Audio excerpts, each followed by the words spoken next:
Hello friends, आज हम पढ़ रहे हैं क्लास 9th की मैथमेटिक्स का एक्सरसाइज नंबर 1.1 का क्वेश्चन नंबर 1। तो क्वेश्चन नंबर 1 हमारा कहता है कि क्या बताइए कि शून्य एक परिमेय संख्या है और इसे हम p/q के रूप में लिख सकते हैं या फिर नहीं। तो ये हमसे पूछ रहा है शून्य परिमेय संख्या है या फिर नहीं है। तो इसको हम बताएं उससे पहले हमको ये जानना आवश्यक है कि परिमेय संख्याएं क्या होती हैं। तो परिमेय संख्याएं या फिर रेशनल नंबर क्या होता है। कह रहा है ऐसा कोई भी नंबर जिसको हम p/q के फॉर्म में लिख सकें वो रेशनल नंबर होता है। ऐसा कोई भी नंबर जिसे p/q के रूप में लिख सकें वे परिमेय संख्याएं होती हैं। तो फिर बात ये होती कि p और q क्या है। तो p और q क्या है, पूर्णांक या फिर इंटीजर्स हैं। तो अब पूर्णांक क्या होते हैं, पूर्णांक कौन से नंबर होते हैं, पूर्णांक वो नंबर होते हैं जो पूर्ण संख्याएं हो, 0 1 2 3 माइनस -2 -3, है ना। तो माइनस में हो प्लस में हो जीरो है, सारी चीजें क्या होती हैं, ये होते हैं हमारे पूर्णांक।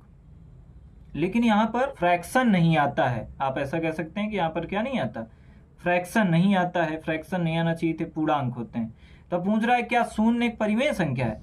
तो अब आप बताइए क्या हम शून्य को p/q के रूप में लिख सकते हैं। जैसे कि ये हमारा क्या लिखा है, शून्य लिखा है। क्या लिखा है, शून्य। तो शून्य के अपान में 1 लिख दें तो क्या दिक्कत, इसका वैल्यू क्या होगा, शून्य। शून्य ही हो सकता है ना। लेकिन q is not equal to 0 करा, लेकिन शून्य के अपान में शून्य नहीं लिखा जा सकता। अगर शून्य के बटे में शून्य लिख देंगे तो वो तो फिर इनफाइनाइट हो जाएगा, उसका वैल्यू नहीं हम फाइंड कर पाएंगे। तो इस प्रकार से 0 एक कैसी संख्या है, परिमेय, क्योंकि इसको हम p/q के रूप में लिख सकते हैं। इस वजह से शून्य एक परिमेय संख्या है। हम क्या लिखेंगे, शून्य एक परिमेय संख्या है। या फिर कह रहा है क्या, बोल दीजिए यस, यस या फिर हाँ, शून्य एक परिमेय संख्या है।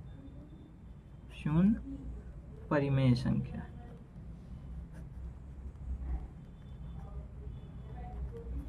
या फिर ऐसा कह सकते हैं yes, 0 is a rational number.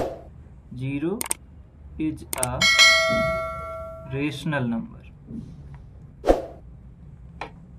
Thank you.